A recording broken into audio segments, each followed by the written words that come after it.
जय श्री कृष्णा। प्रिय दर्शकों, भाई और बहनों, अष्टो चर्चा में आपका स्वागत है। मैं कुंदन शर्मा आप लोग का हार्दिक स्वागत करता हूं। मेरा आपको सादर नमस्कार। आज के वीडियो में हम एक इम्पॉर्टेंट टॉपिक की चर्चा करेंगे। वो है राहु और पास्ट लाइफ का कनेक्शन, मतलब पास्ट लाइफ कर्माज को राहु कैसे डिसाइड करता है उस पर चर्चा करेंगे। जो मैलिफिक प्लैनेट्स होते हैं, जैसे कि शनि हुआ, ये मैलिफिक प्लैनेट है, राहु मैलिफिक प्लैनेट है, केतु मैलिफिक प्लैनेट है और मार्स मैलिफिक प्लैनेट है। सूर्य को उस तरह की मैलिफिक प्लैनेट की कैटेगरी में नहीं रखते जैसे इनको रखते हैं। ये सब आपके पास्ट लाइफ से कनेक्शन रखते हैं। जो आपके पास्ट कर्माज हैं उसको इंडिकेट करते हैं आपकी कुंडली में, और आपका लाइफ बाध्य होता है उस कार्मिक डेट को पूर्ण करने के लिए। आपका लाइफ उसी तरह डिसाइड होता है जो आपकी कुंडली में जैसे ग्रह पड़े हुए कार्मिक प्लैनेट वाले मैलिफिक प्लैनेट जिसको बोल रहे हैं हम। तो आज हम सिर्फ कंसंट्रेट करेंगे राहु का क्या रिजल्ट होता है, उसका क्या पास्ट लाइफ कनेक्शन है, किस तरह से वो हमारा कर्माज को डिसाइड करता है, पूर्व जन्म से कैरी करता है कर्म को। तो राहु आपकी कुंडली में आपकी डिजायर को बताता है। ये मेनली मटेरियल डिजायर होता है, लेकिन अध्यात्म में भी ये बहुत ऊंचाई देता है, उसको हम देखेंगे अभी। राहु के इर्द गिर्द ही हमारी ज़िंदगी घूमती है, क्योंकि आर के एक्सिस मतलब राहु केतु एक्सिस, मान लीजिए राहु यहाँ है तो केतु यहाँ होगा जस्ट अपोजिट में, तो ये कहलाएगा आर के एक्सिस। ये दोनों अलग नहीं हैं, ये एक ही शरीर के दो पार्ट हैं। ये धड़ है और ये आपका सिर है। धड़ से नीचे का पार्ट इधर है और ये सिर है। तो ये मस्तिष्क है, तो पूरा चिंतन मनन सारा डिसीजन इसी को लेना है। और ये इसके पास सिर तो है नहीं, तो ये धड़ से सोचता है, मतलब ये निश्चिंत है, ये मन से सोचता नहीं है, मस्तिष्क से सोचता नहीं है, इसका सारा काम पूरा कर रहा है राहु। इसीलिए आपका कार्मिक डिजायर जो होता है वो आर के एक्सिस के लॉन्ग घूमता रहता है। इसी से हमें कार्मिक डिजायर पता चल जाता है। इसके अलावा जो हमारे रेट्रोग्रेड प्लैनेट्स होते हैं वो भी कार्मिक डेट को बताते हैं, कार्मिक ऋण को बताते हैं। आज हम सिर्फ चर्चा करेंगे राहु की।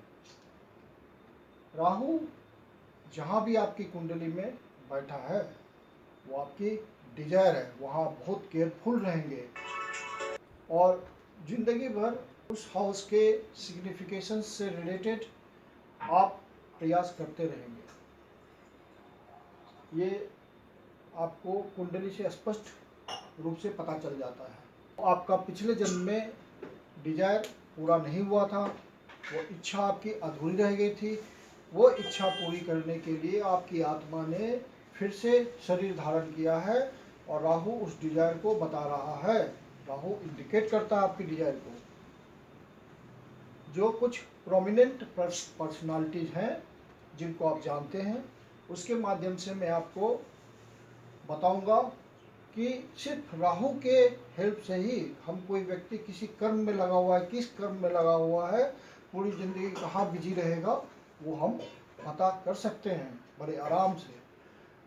तो हमने जो प्रोमिनेंट व्यक्ति हों उनकी दशमांश कुंडली देखते हैं। दशमांश आपका कार्य क्षेत्र बताता है, करियर बताता है, और दशमांश को D10 बोलते हैं। दशांश कुंडली है वो, तो आप भी दशांश कुंडली से अपने बारे में पता कर सकते हैं राहु के हेल्प से। तो पहली कुंडली जो हम ले रहे हैं वो है अरविंदो घोष की। अरविंदो घोष एक बहुत ही हाईली एजुकेटेड आध्यात्मिक पर्सनालिटी रहे हैं हमारे देश के। तो उनकी कुंडली को हम देखते हैं D10 के माध्यम से। तो ये अरविंदो घोष इंग्लिश में बोलते हैं इसको, ये उनका D10 है। D10 में राहु कहाँ बैठा हुआ है? अष्टम भाव में। अष्टम भाव मतलब आपका अध्यात्म, मिस्टिक साइंस, गहराई, इन सब बातों को इंडिकेट करता है। फिर राहु आपको देखना है D10 में राहु किस साइन में बैठा हुआ है, किस हाउस में बैठा हुआ है और किस नक्षत्र में बैठा हुआ है, तो आपको आइडिया लग जाएगा कर्म का, व्यक्ति के कर्म का। तो ये 8वें भाव में बैठा हुआ है जो कि गुप्त है, अकल्ट है, आध्यात्मिक है। और आपका साइन कौन सा है? मिथुन। तो मिथुन मतलब बहुत ही बुद्धिमत्तापूर्ण, बहुत ही विजडम है, बहुत ही इंटेलिजेंस है, बहुत ही हाईली क्वालिफाइड है व्यक्ति, ये पता चल रहा है, और अपने बुद्धि का प्रयोग कर रहा है। और नवम भाव से संबंध है, मतलब बहुत ही आध्यात्मिक व्यक्ति है। रोहिणी नक्षत्र आपका नवम भाव में है, चौथी राशि। तो ये चंद्रमा का नक्षत्र है और रोहिणी चंद्रमा को इंडिकेट करता है, तो नवम भाव से इनका संबंध हुआ। तो ये बहुत ही प्रसिद्ध आध्यात्मिक व्यक्ति रहे हैं। इन्होंने बहुत सारी किताबें भी लिखी है अध्यात्म पर, और बहुत ही पूरी जिंदगी इनकी अध्यात्म में ही गुजरी है। और इन्होंने स्वतंत्रता संग्राम में भी बहुत पार्टिसिपेट किया है आध्यात्मिक गुरु के रूप में। तो ये फेमस पर्सनालिटी है जिसका पता हमें राहु से चल रहा है कि ये इन्होंने किस उद्देश्य से इस जन्म में अपना शरीर धारण किया इस आत्मा ने, और उसे क्या करना है पूरी जिंदगी। तो ये पहली कुंडली कंफर्म हुई कि राहु का पास्ट लाइफ से कनेक्शन होता है, उसकी अपनी डिजायर होती है, जो वो शरीर धारण करता है, उसकी आत्मा शरीर धारण करती है व्यक्ति की। राहु जहाँ बैठता है वो उसकी डिजायर होती है, उस घर से उसका संबंध होता है, कुंडली के उस घर से उसका संबंध होता है, उसके साइन से उसका संबंध होता है, उसके नक्षत्र से उसका संबंध होता है। और एक बहुत ही बेसिक सिद्धांत है कि जो भी साइन में ग्रह बैठता है वो साइन उसको इन्वायरमेंट देता है, साइकोलॉजी देता है। और घर का अपना रिजल्ट तो होता ही है, हाउस का अपना रिजल्ट है, कुंडली का भाव का अपना रिजल्ट है। और फिर महत्वपूर्ण योगदान देता है उसका नक्षत्र, जिस नक्षत्र में वो बैठा हुआ है उसके सिग्निफिकेशंस आते हैं, इन सबको मिला के रिजल्ट देखना होता है। और परफेक्शन सिर्फ राहु से आ जाता है कि कर्म वो क्या कर रहा है, पूरी जिंदगी कहाँ लगा रहेगा। अब एक दूसरी कुंडली लेते हैं। अगली कुंडली दशमांश है रामकृष्ण परमहंस का। रामकृष्ण परमहंस बहुत बड़े आध्यात्मिक व्यक्ति हुए हैं, माँ काली के अनन्य भक्त थे। माँ काली कहते हैं कि माँ काली इनको उनके हाथ से खाना खाती थी, इतने ऊंचे दर्जे के आध्यात्मिक व्यक्ति थे। और स्वामी विवेकानंद इनके शिष्य रहे हैं। तो राहु तो इनका आत्मकारक ही है, D10 में, D10 कुंडली है, ये दशांश कुंडली है, आत्मकारक है, मतलब पूरी जिंदगी इनको राहु के अनुसार ही चलना है। कार्मिक सारा पैटर्न राहु का ही है। और राहु बैठा हुआ है मकर राशि में, और कर्म से संबंध बन गया, इनका सैटर्न यहाँ बैठा हुआ है, तो इनका कर्म ही अध्यात्म है। और राहु कृतिका नक्षत्र में है, सूर्य का नक्षत्र, तो इनका आध्यात्म ही घर हुआ। तो और सैटर्न की दृष्टि है वहाँ, तो पूर्ण रूप से आध्यात्मिक व्यक्ति हैं और बहुत ऊंचे दर्जे के आध्यात्मिक व्यक्ति हुए ये। तो राहु प्रूव कर रहा है कि इनका पूरा जिंदगी अध्यात्म में गुजरना है, और बहुत ऊंचे दर्जे के, क्योंकि आत्मकारक ही इनका है। तो कितनी ऊंचाई दे रहा है, जबकि हम राहु को मेटेरियलिस्टिक ग्रह मानते हैं, लेकिन अध्यात्म के क्षेत्र में यदि राहु को रिजल्ट देना होता तो वो भी बहुत ऊंचाई का रिजल्ट देता है। राहु एक अद्भुत ग्रह है, इसका रिजल्ट समझना बहुत मुश्किल है। अगली कुंडली श्री वी रमन जी की है, जो कि बहुत ही बड़े ज्योतिषी, इंटरनेशनल ज्योतिषी हुए हैं और बहुत ही नाम कमाया, और ज्योतिष को आगे ले जाने में इनका बहुत बड़ा योगदान है। तो राहु इनका द्वितीय भाव में बैठा हुआ है, मिथुन राशि में बैठा हुआ है, मतलब बौद्धिक कार्य से संबंध हुआ राहु का, ये दशमांश है। और इसका संबंध, क्योंकि आरके एक्सिस, अब आरके एक्सिस 8वें भाव से भी संबंध रखता है, दूसरा और 8वें का संबंध बन रहा है। और मरकरी 8वें भाव में बैठा हुआ है, राहु को रिजल्ट देना मरकरी के हिसाब से, तो बुध के हिसाब से तो बौद्धिक कार्य हुआ इनका। तो ज्योतिष की अनंत किताबें इन्होंने लिखी, पब्लिकेशन है इनका ज्योतिष का, उसी से धन भी आता है। तो राहु धन के भाव में बैठा हुआ है, ज्योतिष से सारी कमाई हुई इनकी वो अभी भी चल रहा है, प्रकाशन उनका सारा। अब रमन जी तो है नहीं, लेकिन उनका काम चल रहा है, अभी तक ज्योतिष का प्रचार प्रसार चल रहा है। तो इससे साफ पता चल रहा है कि पूरी जिंदगी उन्होंने ज्योतिष पे लगाया, ज्योतिष के प्रचार प्रसार में लगाया, विकास में लगाया और अचूक भविष्यवाणी की, क्योंकि 8वें भाव से संबंध बना है। विश्व युद्ध तक की भविष्यवाणी उन्होंने कर दी थी। तो ये बहुत बड़े ज्योतिषी हुए हैं, बहुत प्रसिद्ध ज्योतिषी हुए हैं और ज्योतिष के प्रचार प्रसार में इनका कंट्रीब्यूशन अमूल्य है। फिर राहु का नक्षत्र रेवती नक्षत्र है, रेवती नक्षत्र बुध का ही है।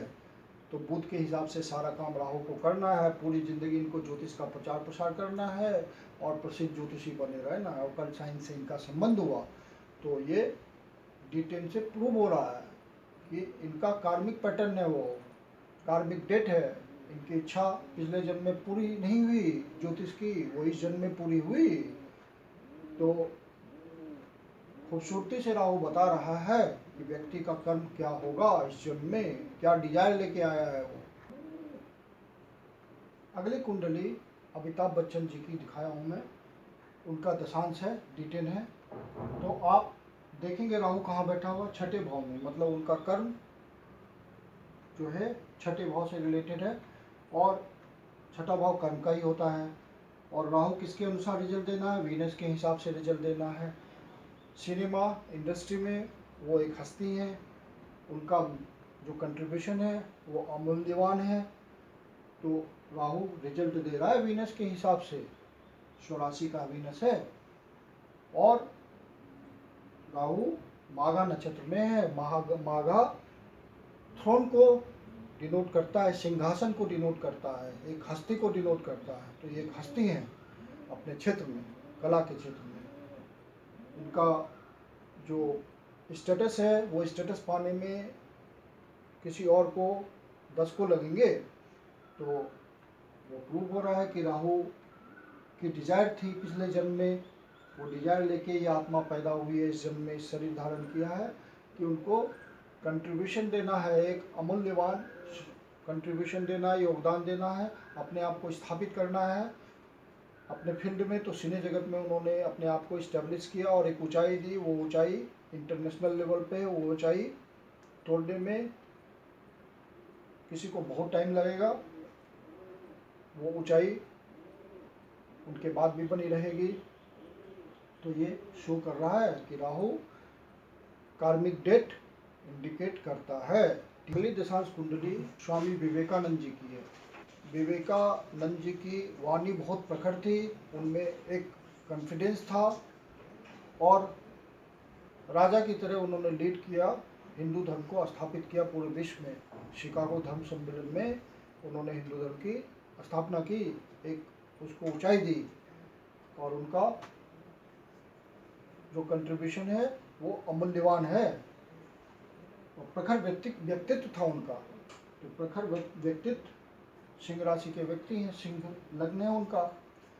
तो राहु बैठा हुआ है सप्तम भाव में, पब्लिक इंटरेक्शन के भाव में बैठा हुआ है और कुंभ राशि में बैठा हुआ है। कुंभ राशि आध्यात्मिक राशि होती है, फुलफिलमेंट ऑफ डिजायर की राशि होती है और सप्तम भाव इंटरेक्शन है। तो राहु पब्लिक इंटरेक्शन के लिए आया है इस जन्म में।